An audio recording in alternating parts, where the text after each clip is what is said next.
إن تنصروا الله ينصركم ويثبت أقدامكم. Qultifillah rahimani wa rahimakumullah.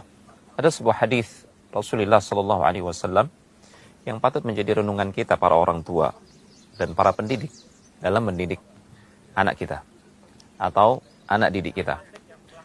Diriwayatkan oleh Abu Hurairah radhiyallahu ta'ala anhu, Rasulullah sallallahu alaihi wasallam pernah bersabda terkait ada seorang laki-laki yang dia mengatakan, "Ya Rasulullah ausini, wahai Rasulullah berikan aku wasiat, wejangan, nasihat."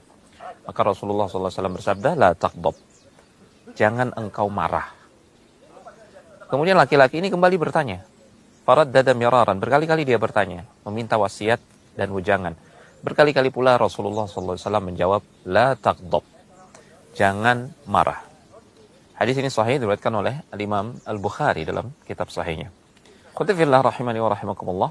Hadis Rasulullah SAW yang sangat ringkas ini ternyata berdasarkan penelitian para ahli parenting dan psikologi anak, mereka menemukan bahwasanya orang tua yang mendidik anaknya dengan bentakan atau dengan amarah, maka itu akan menimbulkan dampak yang negatif, banyak sekali dampak negatifnya. Sehingga wajar jika Rasulullah SAW berpesan la taghdab, jangan engkau marah. Yang pertama di antara dampak negatifnya adalah jika orang tua banyak membentak anaknya, maka itu akan merusak sel-sel otaknya. Sel-sel otaknya yang bersinapsis, yang berkomunikasi antara satu sel dengan sel yang lain, itu akan rusak. Mengakibatkan kecerdasan anak tidak tumbuh atau lambat tumbuhnya, bahkan itu berakibat kepada tingkat kreativitas anak yang anjlok. Yang kedua, anak yang sering mendapatkan bentakan dari orang tuanya itu akan kehilangan fokus, dan ini berdampak kepada prestasi dia di sekolah. Ya, anak-anak yang di sekolah selalu melamun atau terdiam, boleh jadi karena dia memikirkan bentakan orang tuanya tadi pagi, dan itu berpengaruh besar terhadap daya serap materi yang dia dapatkan di sekolah. Dan ini juga yang menyebabkan prestasi anak menjadi anjlok. Ketika mendapati prestasi anak anjlok, orang tua marah lagi, memberikan bentakan lagi, dan ini terus berkesinambungan sehingga benar-benar membunuh kreativitas anak, kemudian menjatuhkan potensi dan kemampuan anak tersebut.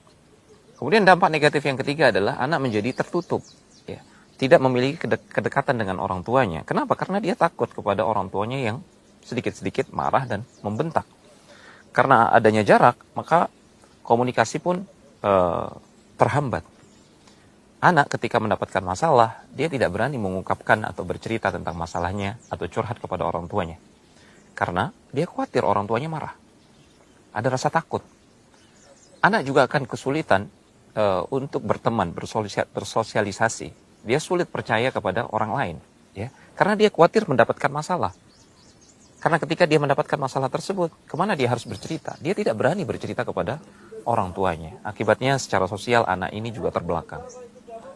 Kemudian yang keempat, anak yang sering dibentak dan dimarah oleh orang tuanya akan tumbuh menjadi pribadi yang pemarah. Anak itu cepat sekali belajar kepada apa yang dia dengar dan dia lihat di lingkungan sekitarnya. Jika dia melihat orang tuanya dan mendengar orang tuanya mengucapkan kalimat yang kasar, bentakan, maka dia akan tumbuh menjadi pribadi yang seperti itu.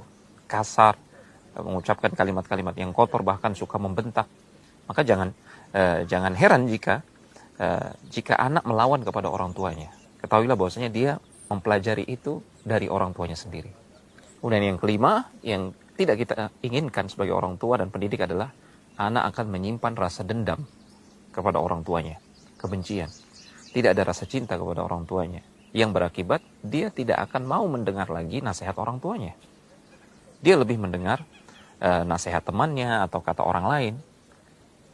Dan jika dia bertemu kepada teman yang negatif misalkan, yang bisa menjerumuskan dia kepada pergaulan bebas, na'udzubillah. Yang keenam, anak kehilangan kepercayaan diri, tidak berani mencoba hal baru, ya, karena khawatir salah. Karena kalau salah dibentak. Ya. Padahal berani mencoba sesuatu hal yang baru, kemudian dia melakukan kesalahan, itu adalah proses pembelajaran. Kita ini belajar dari kesalahan. Anak yang sering dibentak, lama-kelamaan dia akan kehilangan kepercayaan dirinya, kehilangan akan kepercayaan kepada kemampuan dan potensi yang ada pada dirinya. Ya, daripada dia harus mencoba hal yang baru, kemudian dia gagal, kemudian dia dibentak, maka dia memilih untuk tidak mencoba hal yang baru. Kemudian yang ketujuh, anak yang sering dibentak, lambat laun akan depresi. Akan depresi, dan ini tidak kita inginkan. Kita sebagai orang tua dan pendidik, cukup bagi kita untuk bersikap tegas kepada mereka. Dan sikap tegas tidak harus dengan bentakan, tidak harus dengan sikap kasar dan keras. Inilah dampak negatif sering membentak atau bersikap kasar kepada anak. Semoga Allah Subhanahu wa taala melindungi kita dari sifat ini. Dan jika yang kita telah terlanjur menggunakan metode ini dalam mendidik anak, kita berdoa kepada Allah Subhanahu wa taala agar Allah mengampuni kita dan Allah Subhanahu wa taala juga memperbaiki sikap kita. Semoga Allah memberikan taufik.